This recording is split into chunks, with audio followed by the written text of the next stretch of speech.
Hello friends, कैसे हो?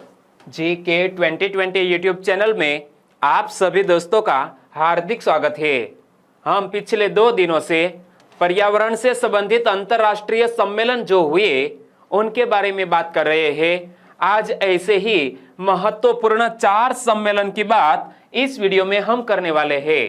तो आज का हमारा टॉपिक है बाली शिखर सम्मेलन, पोजनान शिखर सम्मेलन, कोपेनहेगन शिखर सम्मेलन और कैनकन शिखर सम्मेलन। इस वीडियो में यह चारों महत्वपूर्ण शिखर सम्मेलन के बारे में आपको इंफॉर्मेशन दी जाएगी। जो भी महत्वपूर्ण क्वेश्चन निकल सकते हैं उनकी भी हम चर्चा करेंगे। तो वीडियो में आप लास्ट तक बने रहिए। लास्ट में कमेंट सेक्शन में जरूर बताना कि आपको यह वीडियो कैसा लगा। चलिए बिना वक्त गंवाए स्टार्ट करें। सबसे पहले बात करते हैं बाली शिखर सम्मेलन की। बाली समिट, यह बाली किस देश का एक प्रांत है? इंडोनेशिया देश का एक प्रांत है बाली। और यह बाली में कहां पर यह शिखर सम्मेलन आयोजित हुआ था? नुसा दुआ में। तो याद रखना, बाली शिखर सम्मेलन दिसंबर 2007 में नुसा दुआ नगर में आयोजित किया गया था। और याद रहे, बाली इंडोनेशिया का एक द्वीप प्रांत है। तो आपने क्या याद रखा कि बाली शिखर सम्मेलन कब आयोजित हुआ था? दिसंबर 2007 में। कहां पर आयोजित हुआ था? नुसा दुआ में आयोजित हुआ था। और नुसा दुआ नगर बाली प्रांत का है और बाली प्रांत इंडोनेशिया देश में स्थित है। बाली शिखर सम्मेलन का मुख्य उद्देश्य क्या था? इस तथ्य पर विचार करना था कि साल 2012 की सीमा के पश्चात ग्रीन हाउस गैसों के उत्सर्जन पर किस प्रकार नियंत्रण लगाया जाएगा।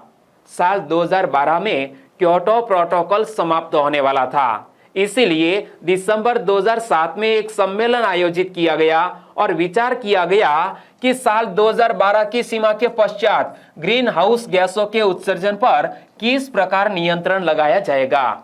हानिकारक गैसों के उत्सर्जन को साल 2012 के पश्चात एक क्रमबद्ध ढंग से कम करने की योजना इसी सम्मेलन में तैयार की गई थी। बाली शिखर सम्मेलन में तैयार की गई थी। कौन सी योजना? कि हानिकारक गैसों के उत्सर्जन को साल 2012 के पश्चात एक क्रमबद्ध ढंग से कम करने की योजना इसी सम्मेलन में तैयार की गई। अब बढ़िया 3 क्वेश्चन आपके स्क्रीन पर आने वाले हैं। चलिए आंसर बताइए। बाली शिखर सम्मेलन कब आयोजित हुआ? बाली शिखर सम्मेलन आयोजित हुआ दिसंबर 2007 में। तो सही आंसर है ऑप्शन बी। अगला क्वेश्चन, बाली शिखर सम्मेलन निम्न में से किस नगर में आयोजित किया गया था? बाली शिखर सम्मेलन किस नगर में आयोजित किया गया था? इंडोनेशिया देश के बाली प्रांत के नुसा दुआ शहर में। तो सही आंसर है ऑप्शन डी। यहां आप इमेज में देखिए, United Nations climate change conference नुसा दुआ बाली इंडोनेशिया में यह आयोजित किया गया था। तारीख कौन सी थी? 3 से 14 दिसंबर 2007 में यह शिखर सम्मेलन आयोजित हुआ। आपने इमेज यदि ध्यान से देखी होती तो आपको आंसर पता चल जाता। चलिए इस क्वेश्चन का आंसर बताइए। निम्न में से किस सम्मेलन में हानिकारक गैसों के उत्सर्जन को 2012 के पश्चात एक क्रमबद्ध ढंग से कम करने की योजना तैयार की गई थी? तो यह योजना तैयार की गई थी बाली शिखर सम्मेलन में। सही आंसर बनता है ऑप्शन डी। आगे पोजनान शिखर सम्मेलन की बात करें। क्या? Poznan summit. यहां पर पढ़िए, United Nations climate change conference, और यह पोलैंड के पोजनान में आयोजित की गई थी। कब आयोजित की गई थी? 1 से 12 दिसंबर 2008 में। यानी कि बाली शिखर सम्मेलन दिसंबर 2007 में, पोजनान शिखर सम्मेलन दिसंबर 2008 में। यानी कि हर साल में एक बार यह शिखर सम्मेलन आयोजित होता था। ओके, तो आपने याद रख लिया कि पोजनान किस देश का एक महत्वपूर्ण नगर है? पोलैंड देश का। चलिए, पोलैंड के पोजनान नगर में दिसंबर 2008 में आयोजित इस सम्मेलन में सदस्यों में सैद्धांतिक रूप से सहमति थी कि धनी देश गरीब देशों की सहायता करे ताकि वह अपनी वन संपदा को सुरक्षित कर सके। दोस्तों, यह पोजनान शिखर सम्मेलन की सबसे महत्वपूर्ण बात कि एक सैद्धांतिक रूप से सहमति बने। किस विषय पर? कि धनी देश गरीब देशों की सहायता करे ताकि वह अपनी वन संपदा को सुरक्षित कर सके। इससे प्रत्यक्ष अथवा अप्रत्यक्ष रूप से हानिकारक गैसों के उत्सर्जन पर नियंत्रण पाया जा सकता है। स्वाभाविक है कि धनी देश गरीब देशों को आर्थिक सहायता करेंगे और यह आर्थिक सहायता से जो गरीब देश है वो वन संपदा में निवेश करेंगे, यानी कि ऐसे वन लगाए जाएंगे जहां से प्रत्यक्ष या अप्रत्यक्ष रूप से हानिकारक गैसों के उत्सर्जन पर नियंत्रण पाया जा सकता है। और धनी देशों के इस कदम से जलवायु परिवर्तन को रोकने में काफी सहायता मिल सकती है। आंसर बताइए। पोजनान किस देश का एक प्रमुख नगर है? पोजनान किस देश का एक प्रमुख नगर है? आपने यहां इमेज ध्यान से देखी थी। पोजनान पोलैंड देश का एक महत्वपूर्ण नगर। सही आंसर है ऑप्शन सी। और यह पोजनान शिखर सम्मेलन कब आयोजित किया गया? पोजनान शिखर सम्मेलन कब आयोजित किया गया? बाली शिखर सम्मेलन दिसंबर 2007 में। तो पोजनान शिखर सम्मेलन 2008 में। सही आंसर है ऑप्शन ए, दिसंबर 2008। आगे कोपेनहेगन शिखर सम्मेलन की बात करें। कोपेनहेगन समिट, यहां पर आप पढ़ सकते हैं कि कोपेनहेगन में एक शिखर सम्मेलन आयोजित हुआ था। कब आयोजित हुआ था? दिसंबर 2009 में। तो आपने क्रमिक रूप से तीनों शिखर सम्मेलन याद रख लिए। बाली शिखर सम्मेलन दिसंबर 2007, पोजनान शिखर सम्मेलन दिसंबर 2008 और अब आया है कोपेनहेगन शिखर सम्मेलन और यह आयोजित हुआ है दिसंबर 2009 में। कोपेनहेगन बेला सेंटर, कोपेनहेगन बेला सेंटर में दिसंबर 2009 में जलवायु परिवर्तन पर आयोजित इस सम्मेलन में 192 देशों के 150 प्रमुख नेताओं, मंत्रियों तथा अधिकारियों ने परिचर्चा की थी। एक बार फिर से पढ़ लो कि कोपेनहेगन बेला सेंटर में दिसंबर 2009 में जलवायु परिवर्तन पर आयोजित इस सम्मेलन में 192 देशों के 150 प्रमुख नेताओं, मंत्रियों तथा अधिकारियों ने परिचर्चा की थी। और इस सम्मेलन का मुख्य उद्देश्य क्या था? विश्व स्तर पर जलवायु परिवर्तन के संबंध में एक बड़ी योजना तैयार करना था। कौन से विषय पर? जलवायु परिवर्तन के संबंध में एक बड़ी योजना तैयार करना था। यह कोपेनहेगन शिखर सम्मेलन का प्रमुख उद्देश्य, ताकि साल 2012 के पश्चात प्रभावी ढंग से ग्रीन हाउस गैसों के उत्सर्जन पर रोक लगाई जा सके। यहां भी वर्ष आया है साल 2012। क्यों? क्योंकि साल 2012 में क्योटो प्रोटोकॉल समाप्त होने वाला था, इसीलिए यह साल के पश्चात प्रभावी ढंग से ग्रीन हाउस गैसों के उत्सर्जन पर रोक लगाई जा सके। इसीलिए यह कोपेनहेगन शिखर सम्मेलन आयोजित हुआ दिसंबर 2009 में। आंसर बताइए। कोपेनहेगन शिखर सम्मेलन कब आयोजित किया गया? कोपेनहेगन शिखर सम्मेलन कब आयोजित किया गया? दिसंबर 2009 में। सही आंसर ऑप्शन डी। और अगला दोस्तों, हम जो भी शिखर सम्मेलन पढ़ेंगे तो आपको तारीख याद आ जाएगी, कौन सा वर्ष और कौन सा मंथ होगा। ठीक है, आगे हम दोस्तों कोपेनहेगन शिखर सम्मेलन ही अभी बात कर रहे हैं। ओके, इस सम्मेलन में जलवायु परिवर्तन संबंधी 13 बिंदुओं वाला एक राजनीतिक समझौता किया गया था, तैयार किया गया था, जिसमें संयुक्त राज्य अमेरिका तथा चीन जैसे देशों ने भी भाग लिया। इनके अतिरिक्त 23 अन्य राष्ट्रों ने इससे सहमति जताई। क्या दोस्तों? यह कोपेनहेगन शिखर सम्मेलन में जलवायु परिवर्तन संबंधी 13 बिंदुओं वाला एक राजनीतिक समझौता तैयार किया गया, जिसमें संयुक्त राज्य अमेरिका और चीन जैसे देशों ने भी भाग लिया। इनके अतिरिक्त 23 अन्य राष्ट्रों ने भी इस समझौते पर सहमति जताई। और इस समझौते की मुख्य विशेषता यह थी कि सभी विकसित देशों ने वनों में निवेश करने के लिए सहमति जताई। क्या? सभी विकसित देशों ने वनों में निवेश करने के लिए सहमति जताई कि हम अपने बजट का कुछ हिस्सा वनों के संरक्षण के लिए या वन लगाने के लिए करेंगे। और वनों के संरक्षण के लिए विकसित देशों ने विकासशील देशों को 30 बिलियन अमेरिकी डॉलर 2010 से 2012 के समय में देने के लिए सहमति प्रदान की।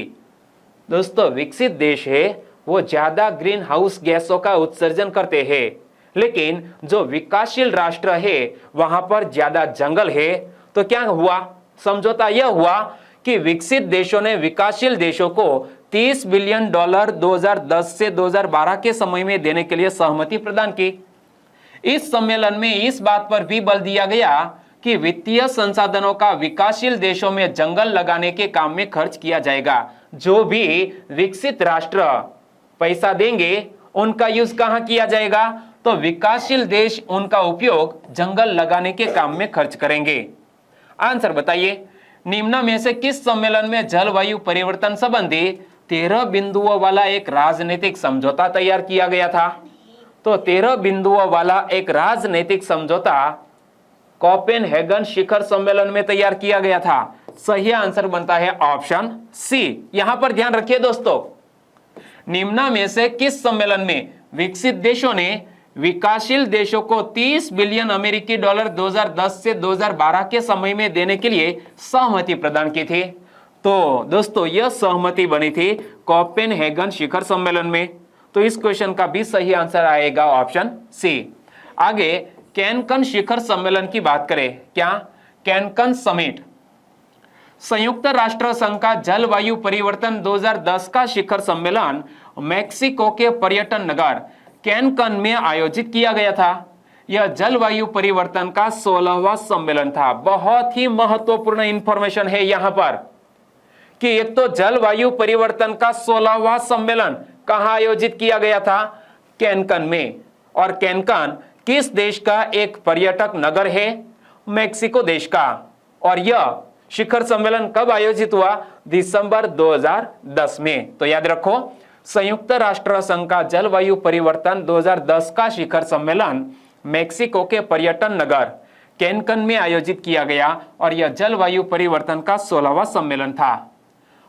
कैनकन शिखर सम्मेलन में मेक्सिको सरकार ने सुनिश्चित किया कि सम्मेलन के समय में प्रयोग होने वाली ऊर्जा का जलवायु पर कम से कम प्रभाव पड़े। मेक्सिको सरकार ने एक बहुत अच्छा डिसीजन लिया कि यह कैनकन शिखर सम्मेलन में जो भी ऊर्जा का प्रयोग किया जाएगा वह सभी ऊर्जा रिन्यूएबल सोर्सेज से प्राप्त की जाएगी। यहां पर बढ़ो, साल 2010 में यूनाइटेड नेशंस क्लाइमेट कॉन्फ्रेंस कहां पर आयोजित हुई? मेक्सिको के कैनकन शहर में।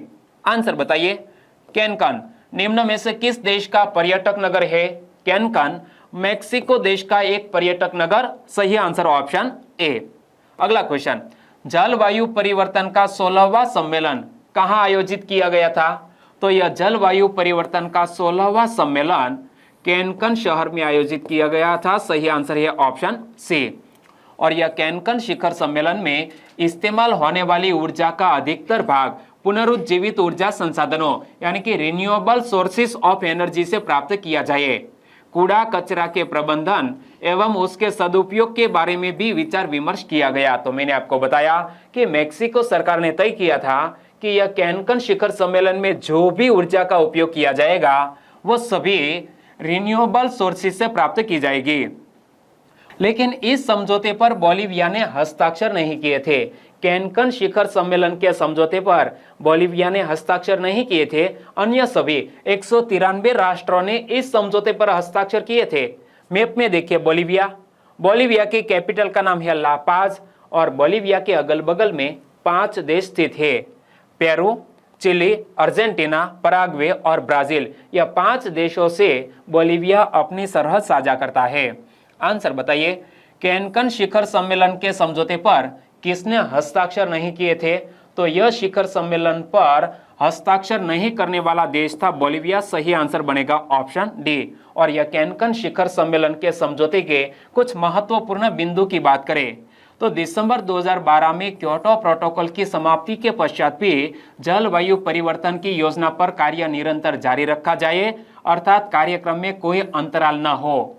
यह कैनकन शिखर सम्मेलन में तय किया गया कि क्योटो प्रोटोकॉल समाप्त होने वाला था 2012 में, लेकिन यह जलवायु परिवर्तन की योजना पर निरंतर कार्य जारी रखा जाए, कोई भी गैप न हो। और विकसित देशों से विशेष अनुरोध किया गया कि वे ग्रीन हाउस गैसों के उत्सर्जन पर प्रभावशाली ढंग से रोक लगाए ताकि कुल हानिकारक उत्सर्जन में कमी हो सके।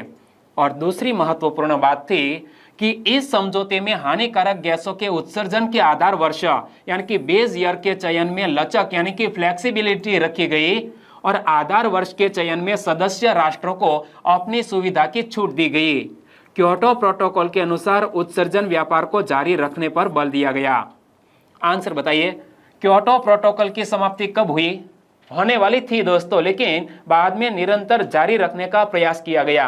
क्योटो प्रोटोकॉल की समाप्ति होने वाली थी दिसंबर 2012 में। और यह कैनकन शिखर सम्मेलन के तीसरे महत्वपूर्ण समझौते की बात करें तो इस समझौते के अंतर्गत विकसित देशों के हानिकारक गैसों के उत्सर्जन की सीमा निर्धारित नहीं की गई थी। वास्तव में यह एक प्रकार का प्राण एवं पुनर्विलोकन प्रणाली है जिसके आधार पर उत्सर्जन में कमी की जाए, और इसका मुख्य उद्देश्य साल 2050 में ग्रीन हाउस गैसों के उत्सर्जन में भारी कमी का लक्ष्य प्राप्त करना था। और इस समझौते की चौथी महत्वपूर्ण बात कि इस समझौते ने इस तथ्य पर भी बल दिया कि विश्व स्तर पर ग्रीन हाउस गैसों में इतनी कमी की जाए जिससे वर्ष 2100 तक तापमान में 2 डिग्री सेल्सियस से अधिक वृद्धि न होने पाए। आंसर बताइए, कैनकन शिखर सम्मेलन के समझौते का मुख्य उद्देश्य कब तक ग्रीन हाउस गैसों के उत्सर्जन में भारी कमी का लक्ष्य प्राप्त करना था? तो यह लक्ष्य तय किया गया था साल 2050 तक। सही आंसर ऑप्शन सी। और यह कैनकन शिखर सम्मेलन के 5वें समझौते की बात करें तो जलवायु परिवर्तन के संबंध में पहली बार मानव अधिकार का सम्मान करने की बात पर परिचर्चा की गई। साथ ही साथ इस बात पर भी ध्यान आकर्षित किया गया कि जलवायु परिवर्तन के विषय में युवा पीढ़ी, महिलाओं एवं आदिवासियों की भागीदारी को बढ़ावा दिया जाए। छठी बात कि जलवायु परिवर्तन संबंधी शोध कार्य पर विशेष ध्यान दिया जाए तथा विभिन्न योजनाओं का मूल्यांकन किया जाए। और यह कैनकन शिखर सम्मेलन के समझौते की 7वीं बड़ी बात कि विकासशील देशों की कार्यशैली में पारदर्शिता लाई जाए तथा उनकी विक्रय प्रणाली का परीक्षण किया जाए। 8वीं बात, विकसित देश वर्ष 2009 में कोपेनहेगन में किए गए वित्तीय वादों को जल्दी से पूरा करें। इस प्रतिज्ञा एवं वचन को दोहराया गया कि वर्ष 2020 तक प्रति वर्ष $100 बिलियन जलवायु परिवर्तन के लिए विकासशील देशों को देते रहेंगे। कौन? जो विकसित राष्ट्र है वो विकासशील राष्ट्रों को वर्ष 2020 तक प्रति वर्ष $100 बिलियन देते रहेंगे जलवायु परिवर्तन को रोकने के लिए। और इसके अतिरिक्त जलवायु प्रौद्योगिकी केंद्र एवं संचालन यानी कि the climate technology centres and network प्रादेशिक जलवायु परिवर्तन केंद्रों का मार्गदर्शन करेंगे ताकि नई अनिवार्य प्रौद्योगिकी का विकास किया जा सके। तो दोस्तों, यहाँ इस वीडियो में हमने 4 महत्वपूर्ण सम्मेलन की बात की। अभी इसी वीडियो सीरीज में आगे हम बढ़ते रहेंगे। आने वाले वीडियो में भी 4 महत्वपूर्ण सम्मेलन की बात करने वाले हैं, तो वो वीडियो भी आप देखना मत भूलिएगा। ओके, वीडियो वाकई में आपको अच्छा लगा है, हेल्पफुल लगा है तो प्लीज वीडियो को लाइक करें और आपके दोस्तों को फेसबुक, व्हाट्सएप या टेलीग्राम के जरिए इस वीडियो की लिंक शेयर करना मत भूलिएगा। बस छोटी सी उम्मीद के साथ वीडियो खत्म करते हैं। टेक केयर एंड जय हिंद।